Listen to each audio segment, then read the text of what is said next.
분석 상황에 대한 폐허변의 견해입니다. 폐허변의 이론에 따르면 비록 환자들은 희망을 갖고서 무언가 새로운 관계를 찾지만 불가피하게 분석가를 전이 속에서 과거의 나쁜 대상으로 경험하게 된다. 환자는 과거에 형성된 내적 대상관계 속에 있는 인간관계에 대한 기본 입장과 유형을 따라 분석가와의 경험을 형성한다. 만일 환자가 자신의 과거의 유형대로 분석가를 경험하지 않는다면 그것은 환자에게 분석가가 별로 중요한 사람이 아니며 그가 분석에 깊이 개입하고 싶지 않음을 보여주는 증거라고 할 수 있다. 그러나 만일 환자가 분석가와의 관계를 불행했던 과거가 반복되는 것으로만 경험한다면 그에게 있어서 새로운 성장이란 전혀 불가능할 것이다. 프로이트에게 있어서 피분석자를 자유롭게 만드는 것은 통찰이었다. 환자는 자신이 무의식적으로 추구하는 쾌락, 즉 유아적인 갈망을 성취할 수 없다는 것을 깨닫게 된다. 그러면 현실 원리가 쾌락 원리보다 우세해져서 어린 시절에 불운했던 소망을 포기하게 된다. 그러나 폐업에는 피분석자가 무의식적인 쾌락을 추구했기 때문에 신경증에 갇히게 되었다고는 생각하지 않는다. 신경증은 환자가 타인들과의 관계를 맺는 형태가 증상으로 나타난 것이다. 환자는 고통스러운 감정과 자기 패배적인 행동 방식을 통해서만 현실 세계의 타인들 그리고 내적 세계의 존재들과 관계를 맺을 수 있다. 그가 이러한 고통스러운 마음과 과거의 관계 유형을 포기한다면 자신은 완전히 버림받아 고립되고 결국 멸절될 것이라고 믿는다. 따라서 환자를 치유하기 위해서 통찰만으로는 부족하다. 피분석자는 통찰만으로 자신의 신경증적 갈망이 이루어질 수 없는 것이라는 사실을 깨닫지 못한다. 그는 그런 갈망이 없는 자신을 상상하지 못한다. 폐허변에 따르면 과거의 대상과는 전혀 다른 새로운 대상이 존재하고 있으며 자신을 이해해주고 교류할 수 있는 타인과 관계를 맺는 또 다른 길이 있다는 사실을 믿게 되기까지는 그 누구도 옛 대상들과 강력하고 중독적인 유대를 포기할 수 없다. 피분석자가 과거의 관계 유형을 보여주는 분석가와의 전위적인 관계를 포기하려면 먼저 자신을 구속하지 않는 새로운 형태의 관계가 존재한다는 사실을 믿을 수 있어야만 한다. 정신분석은 전이에 의한 치료라고 얘기를 해요. 그 전이와 저항을 통해서 치료를 하는 게 정신분석이라고 이제 보는데 본질적으로 우선 전이가 일어나야 치료가 일어난다는 얘기예요. 그러니까 우리가 정신분석인 치료는 현실 치료나 혹은 우리가 복지사로서 이분들을 도와주는 관계가 아니고 내담자가 스스로 자기의 문제를 깨달아서 결국 자기가 어려움에서 벗어날 수 있도록 도와주는 것인데 우리를 찾아오시는 분들은 말하자면 정신분석에 오는 분이 자기가 너무 기뻐서 너무 사람들하고 관계가 좋아서 너무 행복해서 온 사람은 없죠. 그러니까 오시는 분은 다 힘든 삶 때문에 오시는 거죠. 자기 내 심적인 불안이나 우울이나 혹은 여러 가지 신체화 증상이나 아니면 사람들하고 관계가 제대로 되는 게 없어가지고 계속 사람들과 갈등 구조 때문에 우리에게 왔다는 얘기예요. 그런데 상담이 안 되는 상담자가 이분들에게 좋은 대상으로 기능하는 것이 필요해요. 필요하긴 한데 그냥 좋기만 하는 대상으로 되게 되면 일정한 정도의 도움을 받을 수는 있는데 궁극적인 치료 효과를 얻기는 어려운 이유를 여러분에게 자세하게 설명드리겠습니다. 자아심리학이나 클래식한 이론 쪽에서는 보드라인 레벨의 환자나 사이카틱한 환자는 정신분석적인 치료가 안 되니까 지지적인 치료를 해야 된다 뭐 이런 얘기들을 하는데 지지적인 치료만 가지고 되지 않는 이유가 현대정신분석에서 볼 때는 많은 분들 특히 심한 분들은 어려운 게 뭐냐면 자기 안에 공격성이 있다는 거예요. 분노, 덩어리가 자기한테 있는데 이것이 화병이 된 거예요. 결국 한국식으로 얘기를 하면. 이 분노가 자기 안에서 자기를 파괴하고 있는 상황이고 그게 또 외부 대인 관계를 망가뜨리고 있는 그냥 기본적인 원인이 자기 안에 사랑이 많아서가 아니라 이 러브 때문이 아니고 자기 안에 분노 덩어리, 엄청난 공격성인데 멜라닌 클라인 이론이나 프로이드의 후기 이론대로 얘기를 하면 데스 인스팅트라고 하는데 그 데스 인스팅트라고 하건 그건 이론상의 문제예요. 데스 인스팅트가 많아서 그런다고 얘기를 할 수도 있고 아니면 환경에서 왔던 프러스트레이션, 좌절 때문에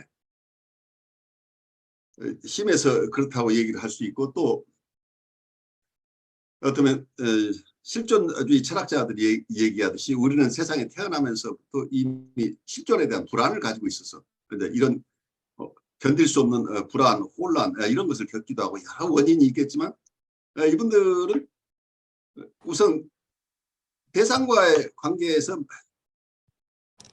많은 나쁜 체험들을 하고 있는데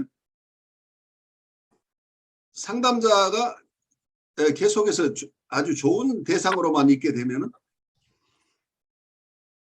옛날에 나쁜 기억하고 연결이 되질 않죠. 그래서 자기가 상처받아서 지금 자기 내적 대상이 아주 나쁜 내적 대상을 가지고 있는데 이게 이 응어리가 풀려야 되는데 이 응어리를 풀 방법이 없는 거예요. 왜냐하면 선생님 만나서 선생님은 너무 차가우고 예쁘고 내가 원하는 거 다 해주는데 내가 아무리 속에 분노가 있고 그러지만 다른 사람한테 내가 화를 낼 수 있지만 우리 선생님한테 화를 낼 수 없을 만큼 너무 착한 사람이고 좋은 사람이다. 이렇게 돼버리면 이분은 그 현실 관계 속에 나를 본 리얼리티 속에서 나를 보고 있기 때문에 자기 문제는 꺼내지도 못하는 거죠. 그래서 전이가 일어나지 않으면 정신분석인 치료가 안 일어난다는 거예요. 전이 속에서 자기를 힘들게 했던 그 내적 대상과 비슷한 부분이 보이면서 내 안에서 과거에 배드 리레이션십이라고 할까요? 과거에 나쁜 대상 관계 혹은 대인 관계가 투사된다는 얘기예요.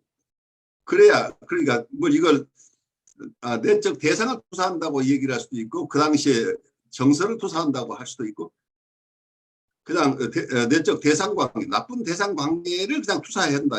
뭐라고 표현을 하건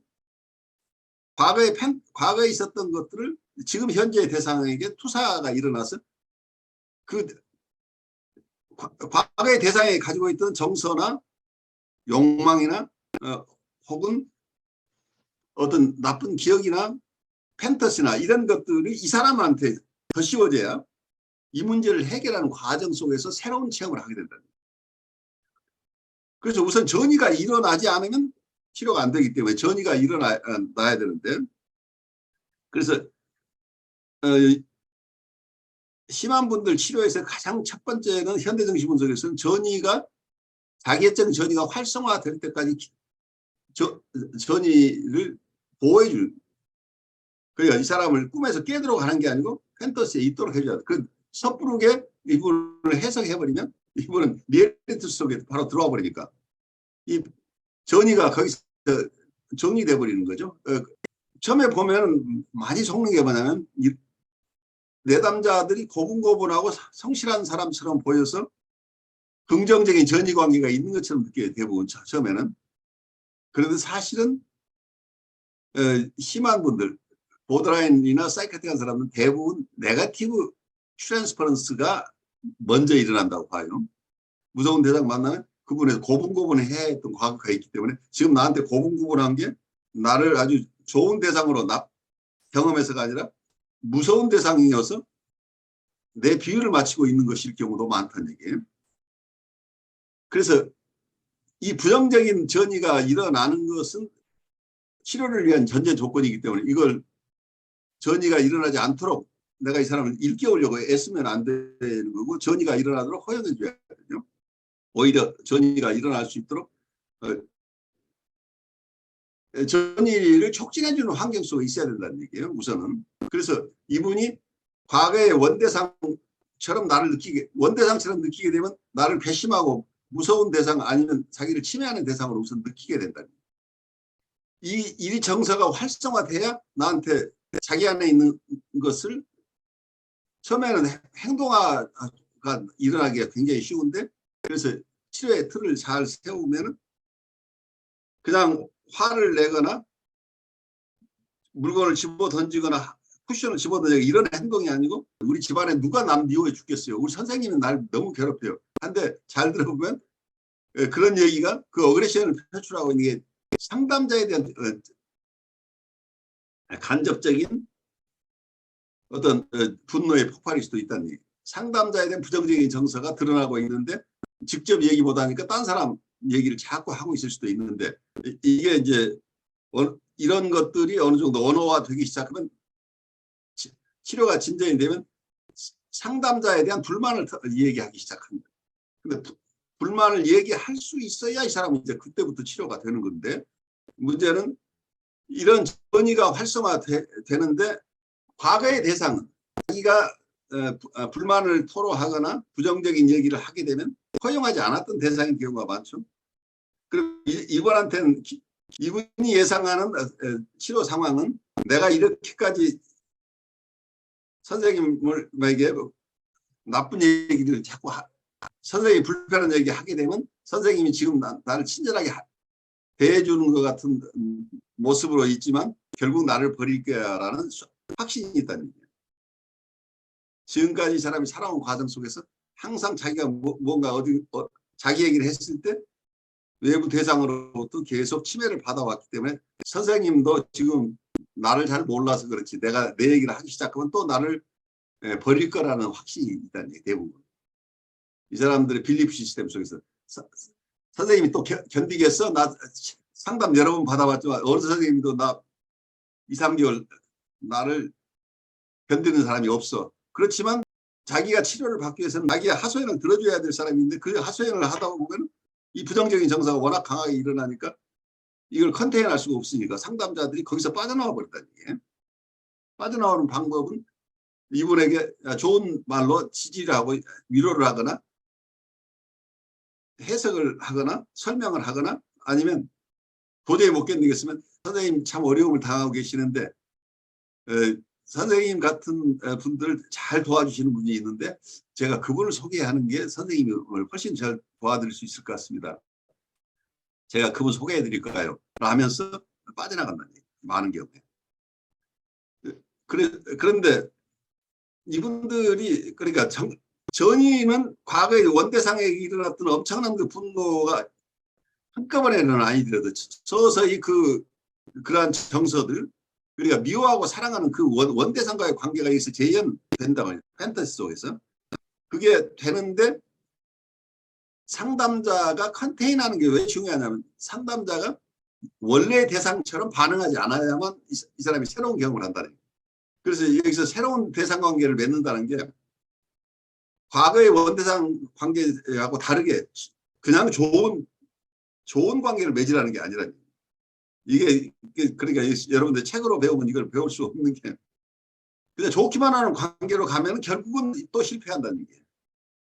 그러면 이 사람은 자기 얘기 꺼내지도 못하고 끝나니까.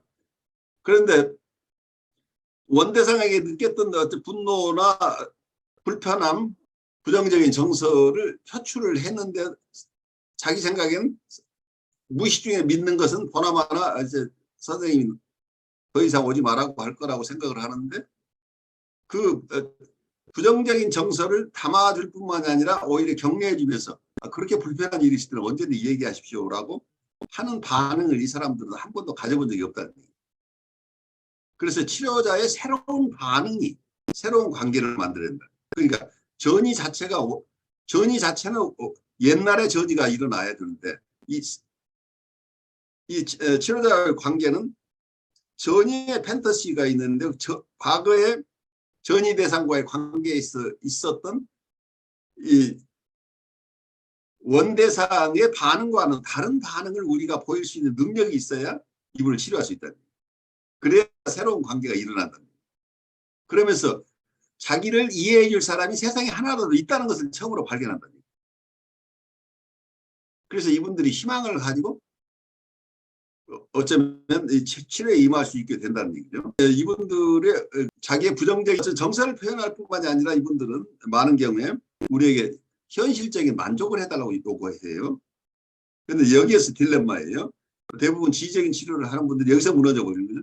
저분이 살금살금 뭔가를 해달라고 그러는데 저 사람은 너무 결핍이 많은 사람이니까 지금까지도 저렇게 어렵게 살았는데 내가 뭐 좀 해줘야 될 것 같은 인간적으로 저렇게 힘든 사람은 내가 방치한다는 건 내가 양심상 그렇게 할 수 없지.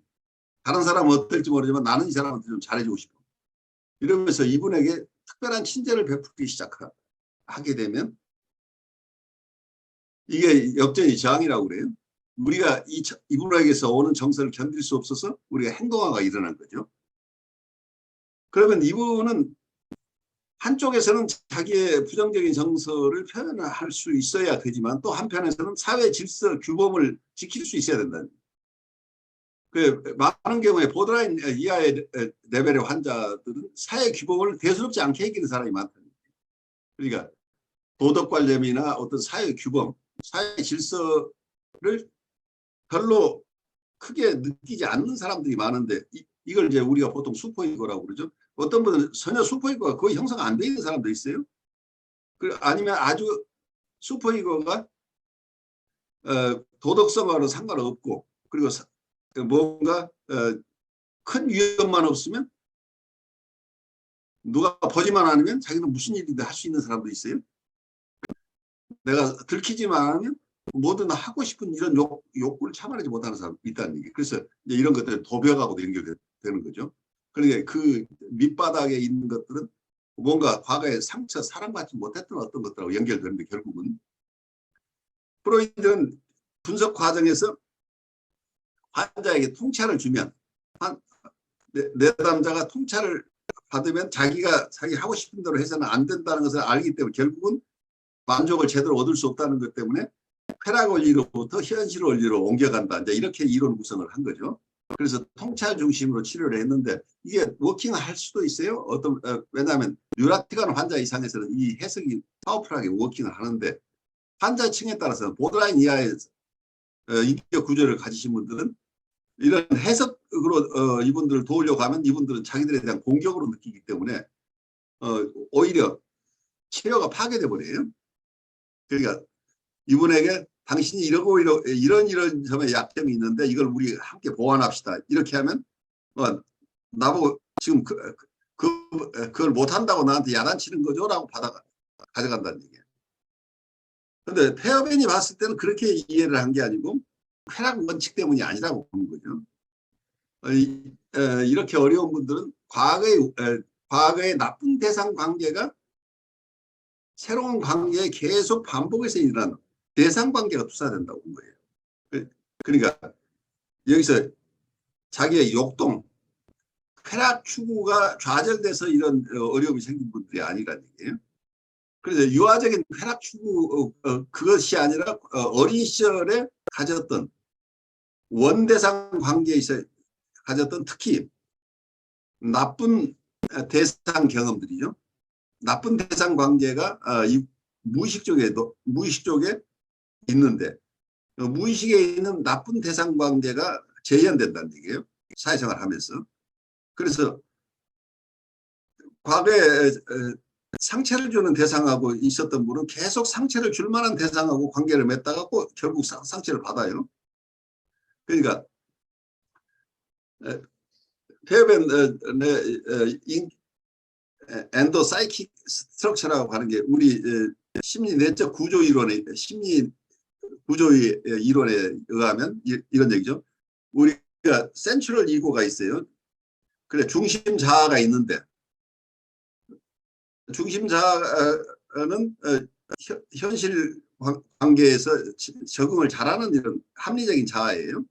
현실 내적 대상이 있다고 할지라도 합리적인 내적 대상과 관계를 맺을 수 있고 실제 외부 대상과 관계를 잘할 수 있는 합리적인 센트럴 이고가 있는데 우리 마음속에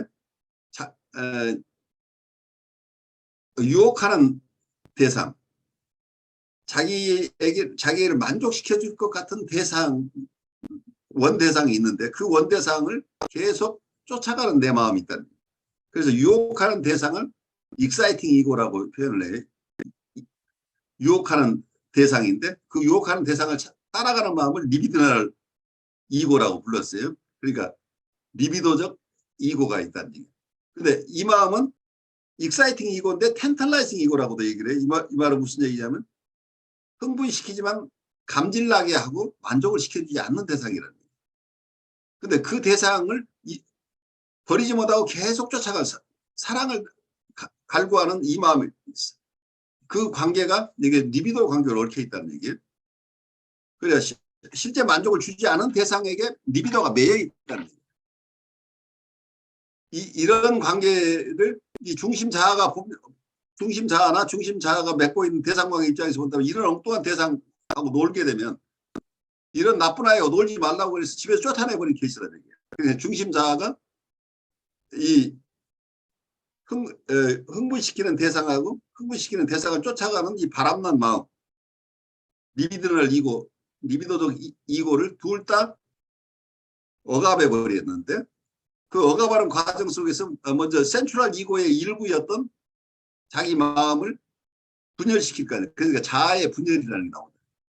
그러니까 여러분들 익숙한 건 대상의 분열을 이제 이해를 많은 분들이 하고 있는 멜라니 클라인이 좋은 대상, 나쁜 대상에서 대상이 분열된다는 걸 아는데 자아 분열의 이론은 잘 이해하지 못해요. 많은 분들이. 페어벤 이론 속에서는 자아의 분열 이론을 아주 잘 발달시킨 거예요. 그러니까 자기 마음의 일부를 분열시켜서 억압했다는 얘기예요. 그래서 그 억압된 관계, 이 바람난 관계예요. 그런데 한쪽은 계속 유혹하고 한쪽은 그 유혹하는 사람을 따라가는 마음, 이 두 가지가 다 억압돼 있는데 이게 리비도적인 대상관계, 나쁜 대상관계죠. 그러니까 유혹하는 대상과의 대상관계가 하나 숨겨져 있고 또 하나의 숨겨진 관계는, 이렇게 억압된 관계는 자기를 만족시켜 줄 것 같았는데 결국은 자기를 거절하는 대상을 경험하는 거죠. 그러니까 하나의 대상인데 둘로 쪼갰다고 봐요. 나쁜 대상인데 계속 유혹하는 측면이 있는데 결국은 들어주지 않으니까 거절하는 대상이죠. 그래서 거절하는 이러한 대상의 측면을 이게 내면화되면서 이걸 리젝팅 아브젝트라고 얘기한 거예요. RO인데 거절하는 대상을 그런데 쫓아가는 또 마음이 있다는, 이게 엔티 리비드널 이고라고 얘기해요. 혹은 인터널 세버터라고 얘기를 하는데 내부적인 파괴자 혹은 반리비도적인 자아라고 얘기를 하는데 거절하는 대상과 거절하는 대상을 계속 그걸 잊지 못하고 쫓아가는 그 마음을,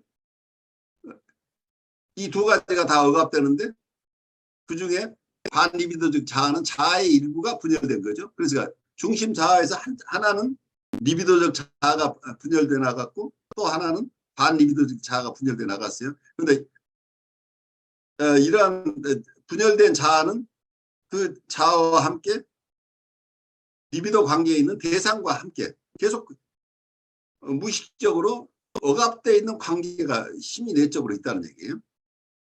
하나는 유혹하는 대상을 계속 감싸고 도는 마음이 있고 또 하나는 거절하는 대상하고 같이 노는 이 나쁜 마음이 있단 말이에요. 그런데 문제는 이 거절하는 대상과 반리비도적인 자아 사이가 어떤 관계냐면 여기서 동일시가 일어나요. 그러니까 나쁜 대상을 그대로 자기도 그 성품을 따라간다는 얘기예요. 거절하는 이 마음을, 이 공격성이 있는 이 공격성을 어디에 사용하냐면 리비도적 자아 그리고 유혹하는 대상, 이 둘을 공격하는 게 자기 또 하나의 억압되어 있는 엔티 리비드널이고 반리비도적 자아가 이걸 공격한다는 얘기예요. 그러니까 자기 마음 안에서 한쪽에서는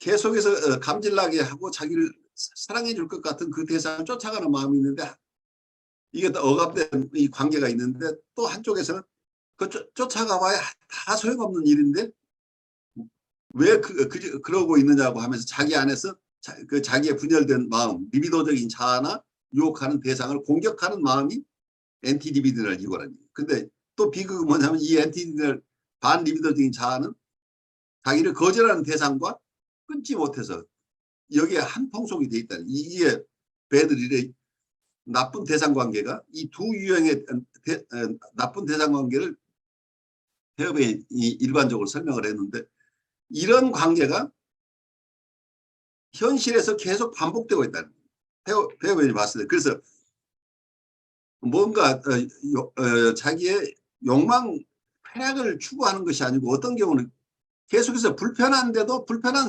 대상하고 관계를 끊지 않고 관계를 하잖아요, 우리는. 그래서 상식적 쾌락 원칙으로 설명할 수 없는 일들이 수없이 일어나죠. 이제 이런 것을 설명하는 데는 어떤 페어벤의 이론이 굉장히 탁월하게 임상적으로 적용될 수 있다는 얘기예요. 그래서 이런 나쁜 대상 관계가 상담자와 관계에서 이 사람의 전이 속에서 자기는 일어나고 이 사람 안에는 나를 유혹한다고 느끼기도 하고 나를 버린다고 느끼기도 하는데, 그래서 나를 좋아했다, 미워했다. 그러니까 사랑하고 미워하는 마음, 이 두 가지가 다 억압된 마음이에요. 그게 무의식적으로 일어나는 거죠.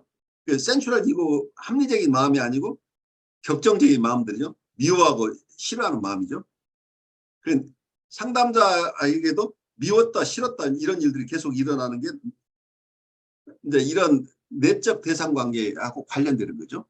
한쪽에서는 자기를 틀림없이 만족시켜줄 것 같은 이상적인 대상으로 느끼면 그때는 나를 사랑하는 모습으로 나오는데, 거절하는 대상이라고 느끼는 이 순간에는 나를 지지하고 있는 그 모습을 공격하는 마음이잖아요. 그러니까 지지적인 치료가 내가 잘해주려고 하는 것을 보면서 이 엔티 리비드랄, 반리비드적 자아가, 억압된 자아는 어떻게 느끼냐면 또 저렇게 꼬드겨가지고 결국은 저렇게 유혹하는데 결국은 아무것도 주지 않을 거 뻔히 알면서 자기가 그 마음에 쫓아가는 마음을 공격하는 마음이 생기는 거죠. 그래서 이런 심리 내적인 이런 나쁜 대상 관계의 재현이라고 보는 부분이 실제 임상 관계를 이해하는데 굉장히 탁월하게 적용될 수 있다고 하는 것을 이해했으면 좋겠어요.